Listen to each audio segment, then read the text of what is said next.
SIR deleted ভোটারদের জন্য বিরাট বড় ঘোষণা। যারা ট্রাইব্যুনালে আবেদন করেছেন নতুন লিস্ট কবে নাগাদ প্রকাশিত হবে। এই মুহূর্তে ডিলিটেড ভোটারদের জন্য বেশ কিছু গুরুত্বপূর্ণ আপডেট রয়েছে, যা এক এক করে এই ভিডিওতে আপনাদেরকে একদম বিস্তারিতভাবে জানিয়ে দেব। তো আশা রাখবো ভিডিওটিতে আপনারা প্রত্যেকেই প্রথম থেকেই শেষ পর্যন্ত সঙ্গে থাকবেন এবং নতুন হয়ে থাকলে চ্যানেলটিকে সাবস্ক্রাইব করে পাশের দেওয়া বেল আইকনটিকেও প্রেস করে অল নোটিফিকেশনটিকে বাজিয়ে দেবেন। দেখুন বন্ধুরা, এসআইআর নিয়ে গত কয়েকদিন ধরে কোনো রকম আপডেট কিন্তু উঠে আসছিল না, তাই এসআইআর নিয়ে গত কয়েকদিন ধরে আপনাদেরকে সেরকম কোনো আপডেট দিতে পাইনি। তবে এই মুহূর্তে আজকেই একটি গুরুত্বপূর্ণ আপডেট উঠে এসেছে ডিলিটেড ভোটারদের নিয়ে, এবং যারা ট্রাইব্যুনালে অ্যাপিল করেছে তাদেরকে নিয়ে সবথেকে বেশি গুরুত্বপূর্ণ আপডেট রয়েছে, যেটা আপনাদেরকে এই ভিডিওতে একদম বিস্তারিতভাবে জানাবো। তো একটু মনোযোগ সহকারে যদি আপনারা দেখেন ভিডিওটি, তাহলে পরিষ্কারভাবে কিন্তু বুঝতে পারবেন। দেখুন, এখানে বলেছে যে এসআইআর ট্রাইব্যুনালের ওপর একরাশ ক্ষোভ উবড়ে কলকাতা হাইকোর্টের দ্বারস্থ হলেন মালদা দক্ষিণ কংগ্রেসের সাংসদ ঈশা খান চৌধুরী। সোমবার কলকাতা হাইকোর্টের প্রধান বিচারপতি সুজয় পালের ডিভিশন বেঞ্চে তিনি মামলা দায়ের করেন। সাংসদের অভিযোগ, মালদা এবং মুর্শিদাবাদের জেলা জুড়ে কয়েক লক্ষ মানুষের নাম কিন্তু বাদ গিয়েছে, তাই তিনি কলকাতা হাইকোর্টের দ্বারস্থ হয়েছেন। দেখুন, বিশেষ করে মালদা জেলায় 2,50,000 মানুষ এবার ভোটাধিকার প্রয়োগ করতে পারেনি বলে তিনি অভিযোগ করেন।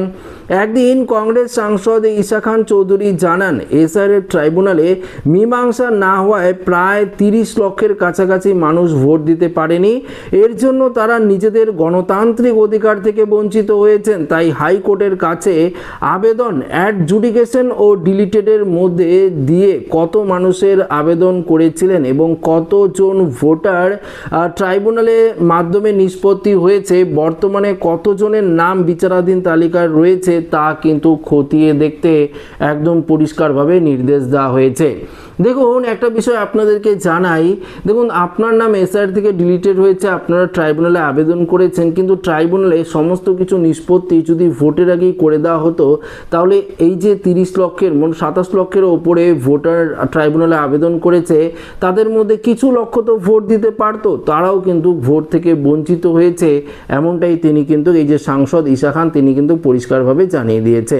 আচ্ছা, এর পাশাপাশি তিনি জানিয়েছেন শুধু মালদা মুর্শিদাবাদ জেলার নয়, সারা রাজ্যে ট্রাইব্যুনালে কতজন মানুষ আবেদন জানিয়েছে তা বিধানসভা ধরে ধরে পুঙ্খানুপুঙ্খভাবে তথ্য কিন্তু দিতে হবে। কারণ এই 30 লক্ষ মানুষের মধ্যে এখনও ট্রাইব্যুনালের জন্য হন্য হয়ে ঘুরে বেড়াচ্ছেন অনেকেই, তারা জানতে পারছেন না আগামী দিনে তাদের ভবিষ্যৎ কি হবে। তাই কলকাতা হাইকোর্টের নির্দেশ দিক যাতে অবিলম্বে ট্রাইব্যুনাল এই সমস্ত সমস্যাগুলো দ্রুত নিষ্পত্তি করে। চলতি সপ্তাহে এই মামলার শুনানির সম্ভাবনা কিন্তু রয়েছে।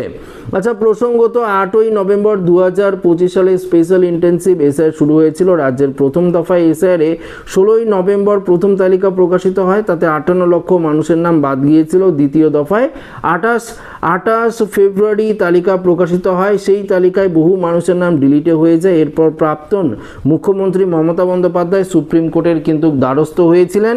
সুপ্রিম কোর্ট কলকাতা হাইকোর্টের প্রধান বিচারপতিকে ট্রাইব্যুনালের গঠনের নির্দেশ দিয়েছিল।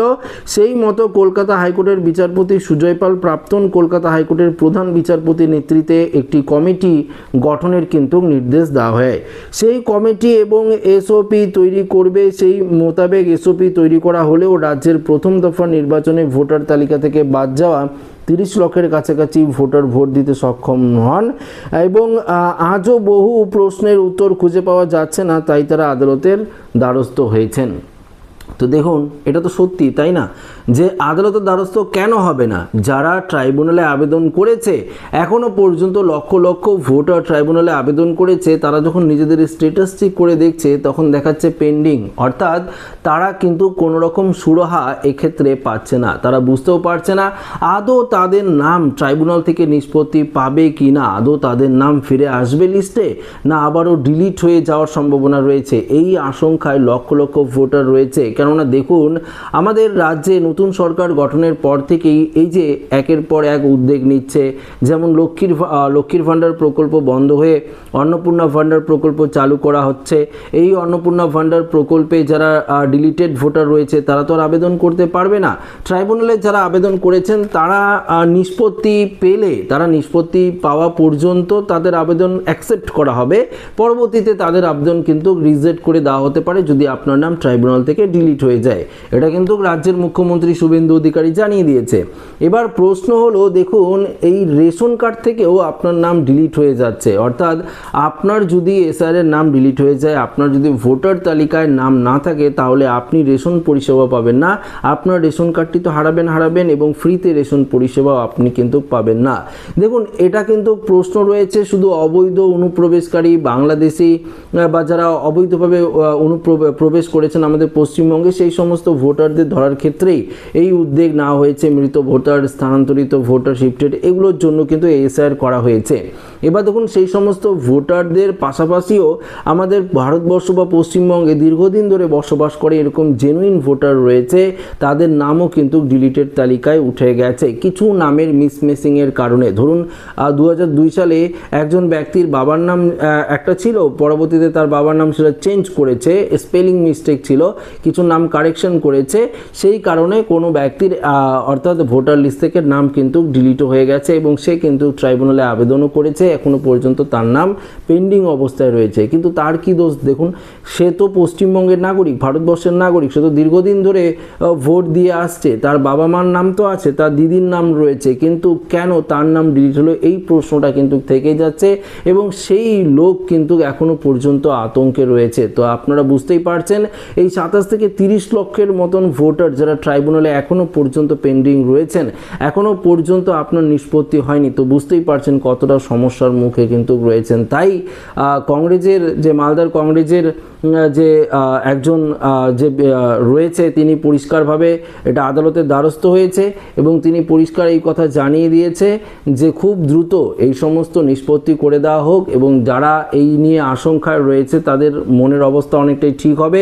পাশাপাশি তারা তো বুঝতে পারবে যে তাদের নাম ভোটার লিস্টে ফিরবে কি ফিরবে না, তো সেই নিয়ে কিন্তু পরিষ্কারভাবে জানিয়ে দিয়েছে, অর্থাৎ সুপ্রিম কোর্টের কাছে বা হাইকোর্টের কাছে দ্বারস্থ হয়েছে এবং সুপ্রিম কোর্ট এবার এই নিয়ে কি রায় দেয় সেটাই কিন্তু দেখার বিষয়। তো আশা রাখবো ভিডিওটি প্রত্যেকের ভালো লেগেছে। ভিডিওটি ভালো লাগলে লাইক করবেন, বন্ধুদের সাথে শেয়ার করবেন, নতুন হয়ে থাকলে চ্যানেলটিকে সাবস্ক্রাইব করে আমাদের সঙ্গে জুড়ে থাকবেন। ধন্যবাদ।